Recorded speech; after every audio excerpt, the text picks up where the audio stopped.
Guest నన్ను ఇబ్బంది పెట్టచ్చు. ఇదే గుంటూరులో, ఇదే నా థియేటర్లో, ఇదే లైన్ లో, ఇంద్ర సినిమా ఇదే లైన్ లో బేసిక్ షో మార్నింగ్ ఇప్పుడు వస్తున్నప్పుడు అరవింద్ గారితో పాటు ఆ థియేటర్ చూడగానే అదే అనిపిస్తుంది.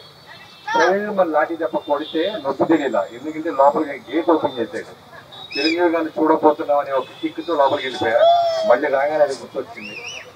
సో ఇదే గుంటూరు నుంచి చిరంజీవి గారి మీద అభిమానంతో మా నాన్నగారు నాకు ఇచ్చిన చిరంజీవి అని ఒక ఎప్పుడు చెప్తుంటాను, చిరంజీవి అనే ఒక ఆశయాన్ని నాకు ఇచ్చి పంపించిన మా నాన్నగారికి ఫస్ట్ ఎక్కడున్నా సరే ఎప్పటికీ జీవితాంతో మా మనసులో ఉంటారు ఆయన.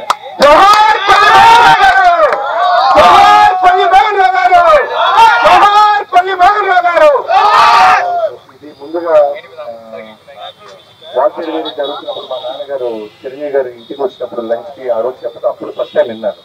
ఆల్మోస్ట్ 3 ఏళ్ల క్రితం అరవింద్ గారి విగ్రహాన్ని, కాంస్య విగ్రహాన్ని ఇలా అనుకుంటున్నాం నేను నా స్నేహితులు ట్రస్టీగా ఫామ్ అయ్యి తప్పకుండా దాన్ని ప్రాపర్గా ఇనాగ్రేట్ చేస్తామని ఆ రోజు ఆయన మాటిచ్చారు.